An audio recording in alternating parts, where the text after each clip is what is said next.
Bonjour à tous, bienvenue sur ma chaîne Ben Boy Evolution. Aujourd'hui, je commence la série sur l'intuition. Si tu n'as pas de budget ou si tu as envie de t'intéresser à ce sujet, mais tu as peur de ne pas y arriver tout seul, ça a été mon cas et c'est pour ça que j'ai envie de créer ce projet, ce contenu, pour d'une part m'engager à aller au bout du livre « Comment développer son intuition » de Shakti Gawain. C'est une mise en pratique, une façon de s'exercer à écouter son intuition. Pour ça, je vais produire une vidéo chaque semaine sur ce sujet. C'est l'occasion aussi de vous donner les méditations que je vais créer et que je vais utiliser pour moi à partir du livre. Si tu es intéressé, n'hésite pas à t'abonner pour ne pas louper les prochaines vidéos sur ce sujet. Et si tu as des questions, n'hésite pas à les mettre en commentaire. Dans un premier temps, je te partage quelques définitions sur l'intuition. Ensuite, je te raconterai ma première résolution de l'exercice du livre « Comment développer son intuition » et je te partagerai cet exercice en fin de vidéo. La définition de l'intuition, comme tu pourrais le retrouver dans un dictionnaire, est la suivante. C'est une forme de connaissance immédiate qui ne recourt pas au raisonnement. C'est un sentiment plus ou moins précis qu'on ne peut vérifier et de ce qui n'existe pas encore. L'intuition, c'est un outil précieux. C'est une source d'information que tu as à l'intérieur de toi. C'est quelque chose qui n'est pas mystique et ça peut contribuer à ton succès et à ton épanouissement. C'est naturel. On l'a en nous depuis notre plus tendre enfance, que tu sois un homme ou une femme. On l'a perdu parce que dans notre éducation et dans notre société actuelle, on est plus porté sur les choses et les raisonnements qui sont logiques. On nous apprend plus les mathématiques que à écouter ce qui se passe à l'intérieur de nous par méditation ou par connaissance de soi. Et la façon de retrouver son intuition, c'est de remuscler une pratique, de s'entraîner à retrouver, à écouter son intuition. Certains font le lien entre l'intuition et quelque chose qui serait d'ordre spirituel, alors que d'autres font aussi le lien entre l'intuition et la créativité. Le rapprochement le plus cartésien sur ce sujet, ce serait d'aller voir des études sur le cerveau. On a le cerveau droit, celui qui est rationnel, celui qui va aller puiser dans tes souvenirs, dans ton vécu, pour pouvoir prendre des décisions.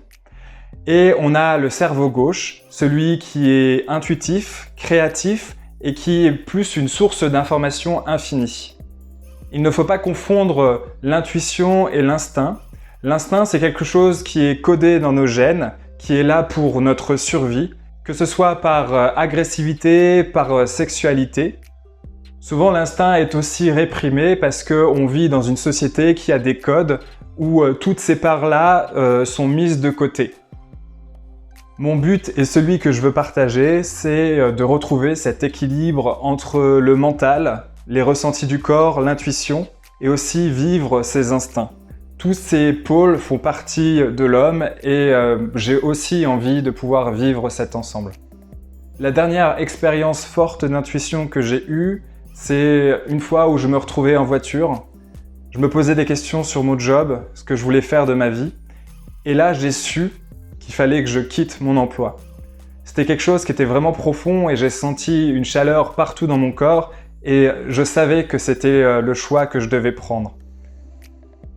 Cette impression, je l'avais déjà eue auparavant. Ça me rendait plutôt heureux au départ. Je me disais « ouais, c'est vraiment ça, il faut que j'arrête ce job en informatique, ça me convient pas du tout ». Ça a duré peut-être une soirée, cette impression-là. Et le lendemain, j'étais de nouveau assailli par des peurs, à me dire « mais qu'est-ce qu'on va penser de moi ? Est-ce que je vais pouvoir être en sécurité en quittant mon job ?» Et donc, avec toutes ces peurs et ces doutes, finalement, je laissais tomber cette envie de quitter mon job. Bien sûr, je n'ai pas quitté mon job du jour au lendemain. Je me suis assuré que ce départ était fait en sécurité et que je pouvais développer autre chose par la suite. Mais cette autre chose que je souhaitais développer, au moment où j'ai quitté mon job, je ne savais pas encore ce que c'était. Je savais juste que j'avais besoin de ce temps-là pour pouvoir trouver ma voie. Avec cet exemple, j'ai pu voir l'effet que ça a eu de suivre cette intuition et qui fait que je suis là aujourd'hui à suivre les projets qui me font envie. Et aussi l'effet quand je ne suivais pas mon intuition et que je la mettais de côté et que je me laissais reprendre par mes doutes et mes peurs. Et c'est donc ça, en fait, le premier exercice qui est proposé.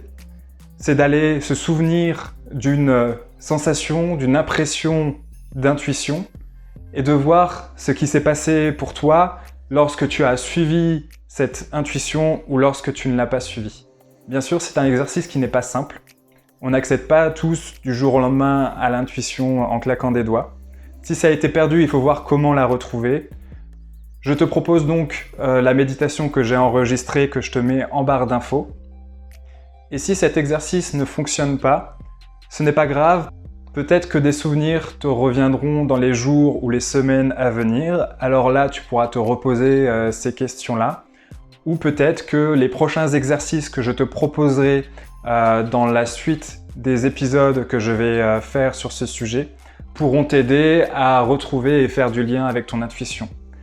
Dans tous les cas, je partagerai mon vécu par rapport à ces exercices. Tu peux aussi partager tes difficultés en commentaire pour échanger à ce sujet. Et d'ici la semaine prochaine, pour la suite des épisodes sur l'intuition, je t'invite à aller voir c'est quoi ta réalité.